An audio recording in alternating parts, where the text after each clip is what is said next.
N'étant pas mathématicien, je n'ai connu Jean-Pierre Kahn que tardivement. Et j'en ai d'autant plus apprécié l'acuité et la profondeur de nos échanges. Ces échanges portaient, bien entendu, sur la philosophie, sur les sciences, sur leur histoire. On a beaucoup parlé de Fourier. Une petite anecdote.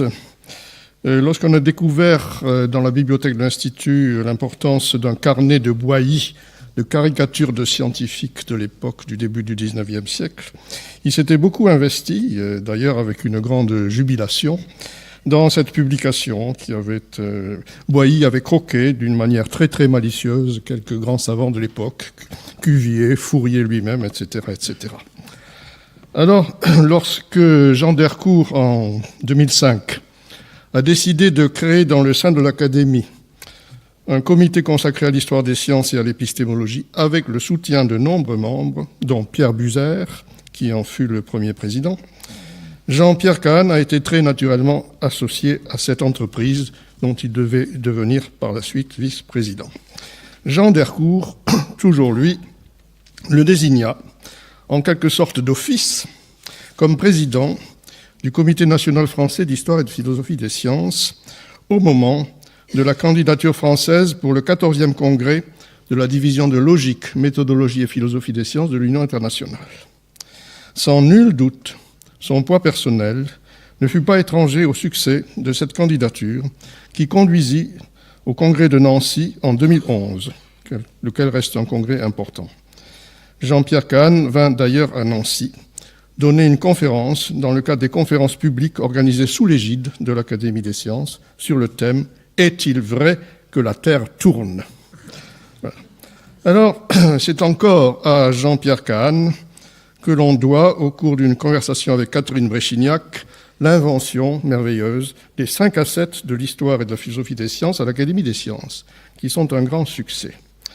Alors, pour aider à la préparation de ces conférences, nous avions pris l'habitude de déjeuner ensemble avec Karine Chemla, Antoine Danchin, Étienne Gis, Jean-Pierre Kahn, assez régulièrement, non loin d'ici, ce qui joignait l'utile à l'agréable. Jean-Pierre Kahn avait de l'histoire et de la philosophie des sciences une vision large. C'est ce sur quoi je voudrais insister dans cette présentation. Une vision beaucoup plus large que celle d'un domaine de spécialité universitaire aussi formateur, et c'est certain, que difficile à placer dans les cursus. En 2003, il participa au 350e anniversaire de la fondation de la Léopoldina avec un texte intitulé « Science et démocratie ». La science, se demande-t-il, et la démocratie ont-elles quelque chose à voir l'une avec l'autre? Un théorème nécessite une preuve, non une approbation publique. Et pourtant, remarque-t-il, Euclide n'est pas si éloigné de Démosthène.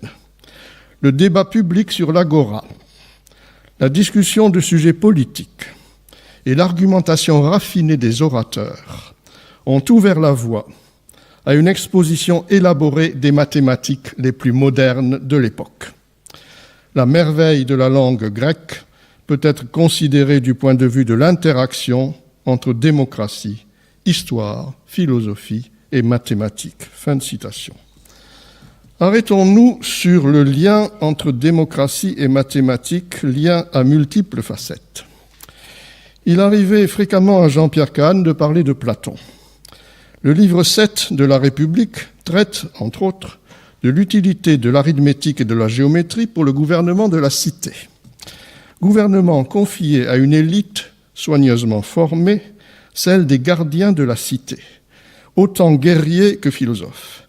Philosophes car ils ont contemplé le bien public, guerriers car il faut protéger la cité. Et je ne vais pas résister au plaisir de citer quelques remarques saisissantes de Socrate, dont l'étonnante actualité n'échappera à personne. Socrate, il nous incombera donc à nous fondateurs d'obliger les meilleurs naturels à se tourner vers cette science que nous avons reconnue tout à l'heure comme la plus sublime, à voir le bien et à faire cette ascension. Mais après qu'ils se seront ainsi élevés et auront suffisamment contemplé le bien, gardons-nous de leur permettre ce qu'on leur permet aujourd'hui, de rester là-haut, de refuser de descendre de nouveau parmi les prisonniers et de partager avec eux travaux et honneurs. La loi ne se préoccupe pas d'assurer un bonheur exceptionnel à une classe de citoyens, mais s'efforce de réaliser le bonheur de la cité tout entière en unissant les citoyens et en les amenant à se faire part les uns aux autres des avantages que chaque classe peut apporter à la communauté. Fin de citation, voilà qui, je pense, aurait plu à Jean-Pierre Kahn. Conséquence, la garde de la cité sera attribuée à ceux qui sont les plus instruits des moyens de bien gouverner un État. Ces hommes devront être formés aux sciences les plus universelles dans leur usage, à savoir la science des nombres et du calcul. Continue à citer Socrate. Science des nombres et du calcul, indispensable en particulier, pour beaucoup de raisons, mais en particulier à la guerre. Quant à la géométrie, également utile à la guerre, elle est la seconde science à prescrire aux jeunes gens. Les mathématiques, la philosophie et le gouvernement de la cité sont choses donc à considérer d'un même point de vue. C'est bien ce que disait Jean-Pierre Kahn lors du 350e anniversaire de la Léopoldina. Entre la science, instrument de domination économique et militaire, et la science, entreprise de connaissances objectives désintéressées, il existe de fait une forte tension qui ne peut être atténuée que par la démocratisation de la science et de la communauté scientifique et de la communication scientifique. L'universalisme scientifique, on l'a dit, on l'a répété, c'est la conviction philosophique fondamentale de Jean-Pierre Kahn, telle qu'il l'a exprimée aussi devant la Léopoldina. Lors de la rentrée des 5 académies en 2014, consacrée à 1914, Jean-Pierre Kahn a fait une présentation intitulée « La science dans la guerre et la guerre dans la science ».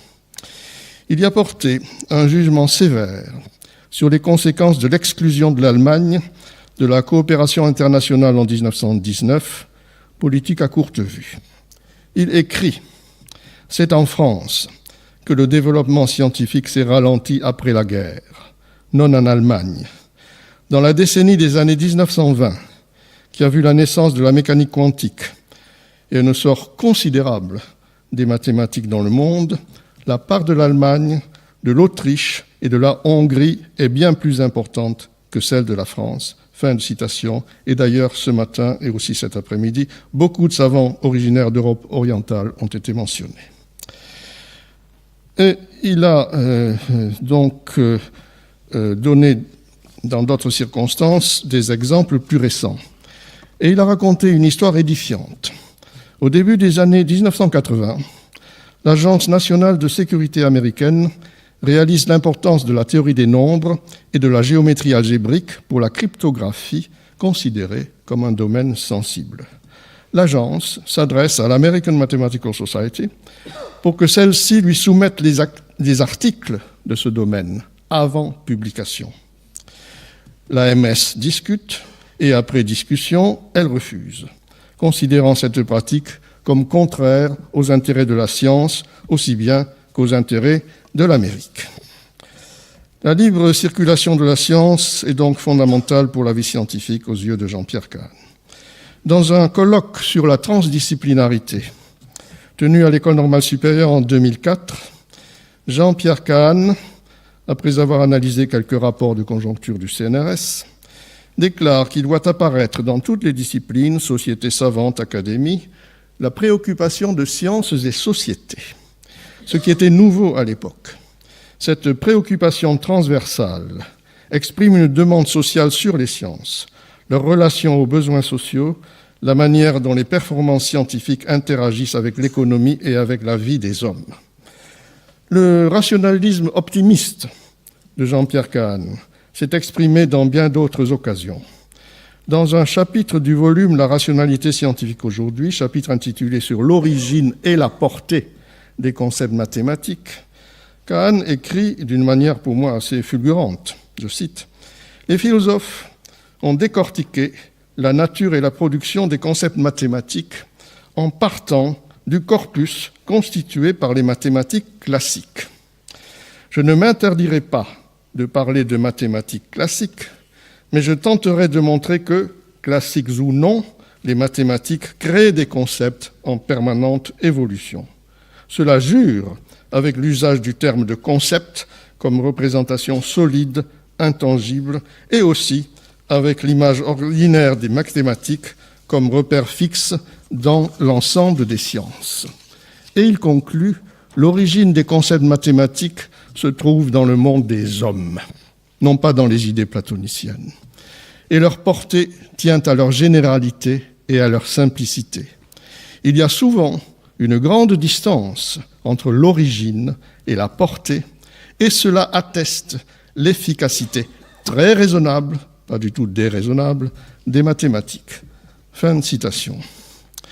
Outre les visites régulières aux 11 rues du Val-de-Grâce pour traiter des affaires en cours, le souvenir le plus fort que je garde personnellement de Jean-Pierre Kahn est celui de l'éblouissante conversation dont il m'a gratifié sur son lit d'hôpital à Cochin, peu de jours avant son décès. Il était plein d'énergie, plein de courage, plein d'idées, plein de vie. C'est l'image que j'ai gardée de lui.